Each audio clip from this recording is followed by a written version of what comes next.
Salut la compagnie, c'est Jules Melon et aujourd'hui dans Impro Ciné Critique, je vais vous parler d'un film assez récent de monsieur Ridley Scott, puisque sorti en 2015, une œuvre de science-fiction d'anticipation intitulée Seul sur Mars ou The Martian en VO, adapté d'un roman du même nom écrit par Andy Weir, que j'ai lu il n'y a pas longtemps et du coup je me suis revisionné ce métrage avec un autre regard. Au casting nous y retrouvons dans un de ses rôles les plus marquants de ces 10 dernières années, Matt Damon, à ses côtés Jessica Chastain, Jeff Daniels, Kristen Wiig, Kate Mara, Sean Bean. Son personnage va-t-il mourir dans le métrage? Bah oui, parce qu'on sait que la plupart des personnages interprétés par Sean Bean au cinéma finissent par mourir. Bon, c'est pas tout à fait vrai, mais running gag un petit peu. Et il y a aussi tout plein d'acteurs qu'on a vus dans le MCU, notamment Sebastian Stan, le soldat de l'hiver, Michael Peña, je crois que c'est un des sidekicks d'Ant-Man, voilà. Chiwetel Ejiofor, récemment encore dans Doctor Strange, sa suite, et Benedict Wong, pareil, sans oublier Donald Glover. Eh ouais, il a joué dans le MCU, vite fait un antagoniste de Spider-Man, peut-être qu'il aura plus d'importance pour la suite. Et alors l'histoire se déroule dans un avenir qui est de plus en plus proche, 2035, où on peut envoyer sans souci des humains sur la planète Mars, des scientifiques pour travailler et tout.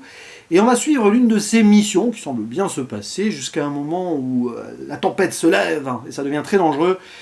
Du coup, des botanistes, chimistes et tout, de cette mission nommée Ares 3 doivent vite quitter la planète, parce que ça va être la catastrophe, et ils sont obligés malgré eux de laisser derrière eux le spécialiste en plantes, joué par Matt Damon, un certain Mark Watney, qui est percuté par un débris, et bon, il pense qu'il est mort, et de toute façon ils n'auraient pas pu récupérer le corps au cas où, parce que le temps était compté. Donc, ils laissent derrière eux un de leurs camarades. Vous imaginez la dépression, voire clairement la culpabilité de la part du capitaine de cette mission, interprété par Jessica Chastain. Et on va suivre la survie impossible de ce botaniste sur Mars, alors qu'il ne pourrait tenir qu'une quarantaine de jours. Il va se rendre compte que grâce à certaines choses, notamment la possibilité de faire pousser des pommes de terre, oui, sur le sol martien, eh bien, il va pouvoir tenir de plus en plus longtemps, se rationner et espérer une mission de sauvetage. Et c'est pas gagné. Et on va voir donc lui y croire, passer de l'espoir au désespoir, et des gens sur Terre se battre pour lui, la NASA, parce que ça devient une cause mondiale, sauver cet être humain qui va être un petit peu la star involontaire de la planète. Et donc en termes d'adaptation, je peux en parler, puisque j'ai lu le livre il y a quelques jours. En fait, je me suis fait le film le lendemain d'avoir fini le livre. C'était pas forcément prévu que ce soit aussi rapide, mais j'ai eu envie. C'est très bien. Ridley Scott, ici, il est épaulé par un scénariste fort connu, un certain Drew Goddard, qui a failli réaliser le film, puisqu'il avait fait notamment La cabane dans les bois, et puis après Saltan à l'hôtel El Royal. C'est un gars qui sait écrire les histoires, il a participé à quelques épisodes de Lost, la meilleure série du monde, et oui, j'ose le dire. Et puis aussi, il avait écrit World War Z, il n'a pas fait un 100% sans faute quand même. Mais voilà, ici, en termes de respect de l'œuvre de base, c'est très bien. Et il y avait un truc quand même qui était difficile à imaginer, c'est que, on va dire, le roman il fait 500 pages presque, 470 et quelques. Et si tu veux tout placer dans une œuvre cinématographique, ça va déborder. Là, ça fait 2h20, on doit forcément élaguer pas mal de choses. Les choix ont plutôt été pertinents, notamment sur certaines ellipses. Quand bien même, il y a un truc avant le final qui a été enlevé et ça me perturbe un peu. Et du coup, en fait, ce moment était tellement intense dans le bouquin que là, c'est dommage, même que ce ne soit pas mentionné ou ellipsé. Bon, c'est pas grave. Remarquez, ça aurait pu faire un petit peu redite avec le début quand on y pense. Mais il fallait boucler tout cela et puis donner une conclusion qui est proche de celle du livre, même si le final du film est rajouté par rapport au bouquin. Pourquoi pas, après tout? Ça donne une sorte de message d'espoir, peut-être, pour l'humanité, allez savoir. Bref, ce qui est en tout cas très bien géré, c'est que c'était de toute façon, on va dire, un script pour le cinéma. Enfin, le roman lui-même, il était très imaginable sur grand écran. Quand tu lis le livre, tu es là, tu t'imagines les images. Et donc, en revoyant le film, j'ai pas été choqué, au contraire, c'est super bien visuellement à ce niveau-là. Et Ridley Scott, sur le papier, on pourrait croire que c'est un métrage de commande pour lui, mais ça colle très bien à ses thématiques, notamment l'enfermement. En fait, ce grand cinéaste aime toujours questionner l'humain face à, voilà, un huis clos, à la société, à des, on va dire des leaders, etc. Il y a quelque chose toujours comme ça dans le film de Ridley Scott.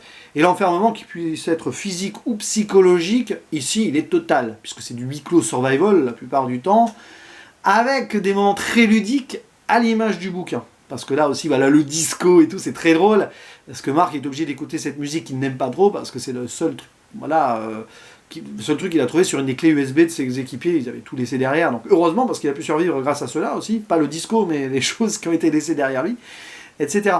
Et donc, ouais, il y a plein de moments fun, hein, à un moment, il va s'enjailler quand même sur Hot Stuff Hot Stuff,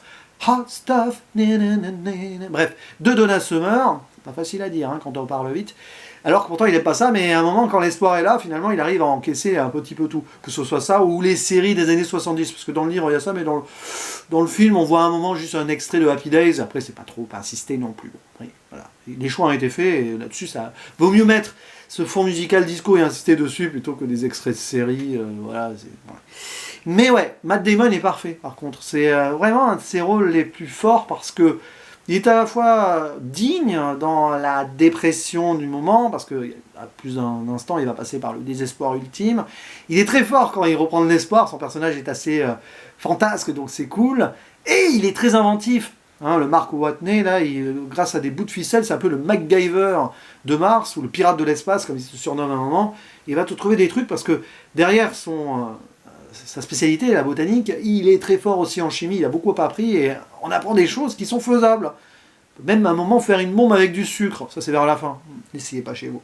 Donc c'est fou parce que ça se joue à rien, et de toute façon à la base c'est très bien écrit, et le film l'est aussi à ce niveau-là. Voilà. Et donc, à certains moments, des choix étant faits, le côté elliptique est assez fort, parce qu'on va insister sur des situations, sur une journée ou un sol, parce que les journées sur Mars ça s'appelle les sols, et puis après, paf, on va aller plusieurs jours après, où hop, voilà, notamment quand il va partir sur son rover pour récupérer une sonde. D'ailleurs, il y a une très bonne préparation quand l'idée il l'a, il ne nous la mentionne pas direct, c'est avec la découverte des gens, voilà, de ce qu'il va faire sur Terre, donc à la NASA, il dit, ah, il va faire ça, tac, tac, tac, tac, ah ouais, tu vas retrouver Pathfinder, c'est super. Donc il y a un beau dynamisme là-dessus qui rend le film très bien rythmé, très bien joué. Donc avec ces moments où Ridley Scott questionne son cinéma et ses obsessions, et puis aussi ouais, le côté un petit peu anticonformiste de notre personnage principal qui envoie balader la NASA. Mais Ridley Scott, finalement, il a bien trouvé le bouquin, parce que ça colle parfaitement avec ça, hein, c'est ce qu'il y a dans le livre, donc ici il le met en place, mais ça marche super bien. Et puis il y a la photographie aussi, qui se fait très scottienne par moments. Ben, je crois que c'est Dariusz Wolski aussi hein, qui a la photographie, si je ne dis pas de bêtises, c'est bien cela.